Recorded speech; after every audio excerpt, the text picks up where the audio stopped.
Hello बच्चा party, क्या हाल चाल। आई होप आप सभी लोग मस्त होंगे। सभी लोगों को खुशखबरी मिल ही गई होगी बेटा कि नॉवसेट 11 का नोटिफिकेशन आउट हो चुका है। और जिस भी स्टूडेंट ने GNM, BSc nursing, post basic nursing, ठीक है, एमएससी नर्सिंग, पीएचडी कुछ भी कर रखा है बेटा, तो इसके लिए आप एलिजिबल हैं। इसमें आप फॉर्म अप्लाई कर सकते हैं। और सैलरी की बात की जाए बेटा, सैलरी बहुत ही अच्छी होती है एम्स के अंदर। ठीक है, एम्स है, ठीक है, ऑल इंडिया की सबसे बड़ी इंस्टीट्यूट है एम्स, ठीक है, जिसके हर साल फॉर्म निकलते हैं, इस बार भी निकले हैं। अब आज के इस वीडियो में मैं आप सभी लोगों के लिए लेकर आई हूँ कि प्रीलिम्स में क्या पूछा जाएगा, कैसा पूछा जाएगा, कितने क्वेश्चन रहेंगे, कैसे अटेम्प्ट करना है, सब कुछ। और मेंस में कैसा रहेगा, syllabus, exam pattern, time duration, minus marking, सब कुछ, ठीक है ना। तो कंप्लीट आज मैं स्ट्रेटजी बताने वाली हूँ बेटा। अगर आपने फर्स्ट वीडियो नहीं देखा है बेटा, जिसमें मैंने बताया है इसमें फ़ीस कितनी लग रही है, 24 जुलाई से ही स्टार्ट हुए हैं, ठीक है, इसमें कौन अप्लाई कर सकता है, ठीक है, सब कुछ बताया फर्स्ट वीडियो में। तो आप लोग इसकी लिंक मैं डिस्क्रिप्शन में दे रही हूँ नीचे, उसको वीडियो को देख लेना, ठीक है। चलिए, तो सबसे पहले बात करें कि एम्स नॉवसेट 11 इस बार लगने वाला है, तो इसका एग्ज़ाम पैटर्न तो देखिए, ये बच्चा 2 बार एग्ज़ाम लगता है, एक बार प्री में और दूसरा सेकंड मेंस। तो इसके एग्ज़ाम 2 बार होते हैं, उसके बाद आपको जॉब मिलती है, ठीक है। तो देखिए, इसके लिए आपको सिर्फ क्वालिफाइंग मार्क्स चाहिए, ठीक है। जो स्टेज फर्स्ट होता है, प्री होता है, प्रीलिम्स होता है, इसके लिए आपको सिर्फ क्वालिफाइंग मार्क्स चाहिए, ठीक है। इसके जो अंक हैं वो आपकी फ़ाइनल मेरिट में नहीं जुड़ेंगे, ठीक है, लेकिन आपको क्वालिफाई तो करना है, ठीक है। अब बात आती है एक किस मोड में होता है। तो देखिए बेटा, ये आपका सीबीटी होगा, यानी कंप्यूटर बेस्ड होगा, ऑफलाइन नहीं होगा। अब बात आती है कि कितने क्वेश्चन पूछे जाएंगे। तो बेटा, प्री के अंदर आपके 100 क्वेश्चन पूछे जाएंगे, ठीक है।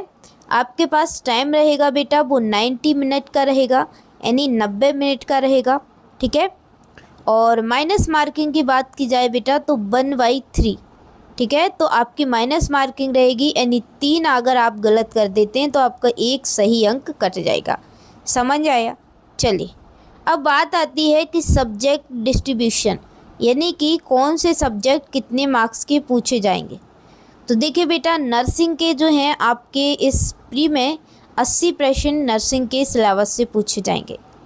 20 प्रश्न आपके बेटा, ठीक है, जीके हो गया, ठीक है, एंड एप्टीट्यूड हो गया, ठीक है, जिसके अंदर साइंस पूछा जाएगा, मैथ्स भी पूछा जाएगा, रीजनिंग भी पूछा जाएगा, ठीक है ना, जीके पूछा जाएगा, नर्सिंग एप्टीट्यूड पूछा जाएगा।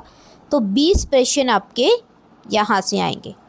तो टोटल आपका क्या हो गया, 80% तो आएगा नर्सिंग का एंड 20% आएगा नॉन नर्सिंग का, ठीक है। समझ में आ गया बेटा, डन। चलिए, अब देखिए यहाँ पे बेटा सेक्शनल टाइमिंग होती है। कैसी सेक्शनल टाइमिंग होती है कि यहाँ पे 5 सेक्शन होते हैं टोटल, और प्रत्येक सेक्शन में 20-20 प्रश्न पूछे जाते हैं, ठीक है। और प्रत्येक सेक्शन के लिए बेटा 18 मिनट का टाइम होता है।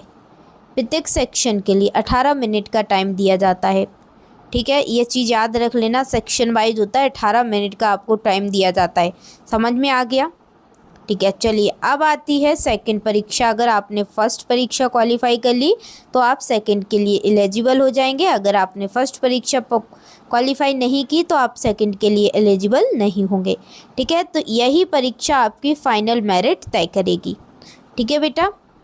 अब ये भी एग्ज़ाम, सेकंड एग्ज़ाम भी बेटा सीबीटी होता है, कंप्यूटर बेस्ड होता है, ठीक है। इसमें भी बेटा आपके 100 क्वेश्चन पूछे जाएंगे, ठीक है।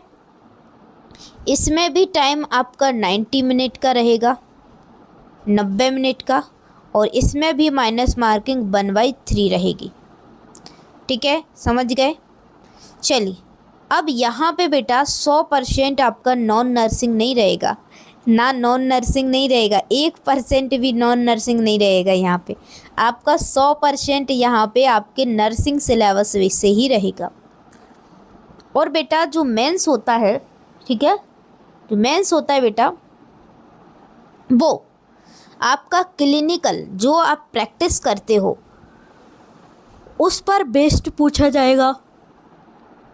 केस सिनेरियो बेस्ड क्वेश्चन पर अधिक फोकस किया जाता है। जैसे कि कोई पेशेंट आया, उसको ऐसे पूछा जाता है, आपके हॉस्पिटल में एक पेशेंट आया जिसे बहुत ही हार्ट पेन है, पैरों में भी दर्द है, उल्टी हो रही, दस्त हो रहे हैं, तो ये क्या इसको शिकायत है, ठीक है, तो ये आपको पहचान के बताना है। ऐसे आपके क्लिनिकल सिनेरियो बेस्ड क्वेश्चन पूछे जाएंगे। 100% आपका क्या है, नर्सिंग से आएगा। इसमें भी बेटा सेक्शनल टाइमिंग होती है। आपके 5 सेक्शन रहेंगे, प्रत्येक सेक्शन में 20 प्रश्न रहेंगे, प्रत्येक सेक्शन के लिए 18 मिनट का टाइम रहता है। ठीक है, समझ में आ गया। चलिए, अब यहाँ पे कैटेगरी वाइज क्वालिफाइंग परसेंटाइल होता है बेटा। यूआर और ईडब्ल्यूएस के लिए 50 परसेंटाइल और ओबीसी के लिए 45 परसेंटाइल, ठीक है, एंड एससी एसटी के लिए 40 परसेंटाइल, एंड पीडब्ल्यूबीडी अपनी श्रेणी के लिए 5, ठीक है, जो है वो % छूट मिल जाती है। तो ये क्वालिफाइंग मार्क्स होते हैं, ठीक है, परसेंटाइल होते हैं। ठीक है बेटा, याद रख लेना। आई होप आप बच्चों, आप सभी लोगों को समझ में आ गया होगा एग्ज़ाम पैटर्न। और इस सेक्शन के याद रख लेना बेटा, प्रत्येक सेक्शन में आपके लिए टाइम रहता है 18 मिनट का, ठीक है ना, याद रख लेना। और माइनस मार्किंग हो ही गई। और चलिए बता देती हूँ, इसमें अगर आपने जीएनएम कर रखा है, साथ में 2 साल का किसी हॉस्पिटल से एक्सपीरियंस ले लिया है 50 बेड वाले से, या फिर आपने पोस्ट बेसिक नर्सिंग कर लिया है, तो आप जीएनएम वाले एलिजिबल हो जाएंगे। बीएससी नर्सिंग कर रखा है आप लोगों ने, ठीक है, एमएससी कर रखा है, पीएचडी कर रखा है, कुछ भी कर रखा है, आप लोग इसके लिए अप्लाई कर सकते हैं। इसकी सैलरी की बात की जाए, बहुत अच्छी होती है सैलरी। मैं एक बार बता दूंगी आप लोगों को, ठीक है, सैलरी अच्छी खासी होती है, 70+ ही होती है, 70,000+ ही होती है, अच्छी वैकेंसी है, ठीक है ना। और इसका एग्ज़ाम है, कब होना है, क्या होना है, वो नीचे वीडियो दी गई है पूरी, उसको देख लो, डिटेल में सब कुछ बताया गया है। कोई भी डाउट है आप लोग कमेंट करना, मैं आपका जवाब नेक्स्ट वीडियो में दूंगी, हमेशा दूंगी, देती रहूँगी। तो फटाफट से अगर आपने अप्लाई नहीं किया है, फॉर्म को अप्लाई कर दें। 24 जुलाई से ये फॉर्म स्टार्ट हो गए हैं भरना, ठीक है, देरी मत कीजिए, ठीक है ना। Thank you for this watching video and don't forget like share and subscribe. Bye, take care, love you all, मिलती हूँ नेक्स्ट वीडियो में।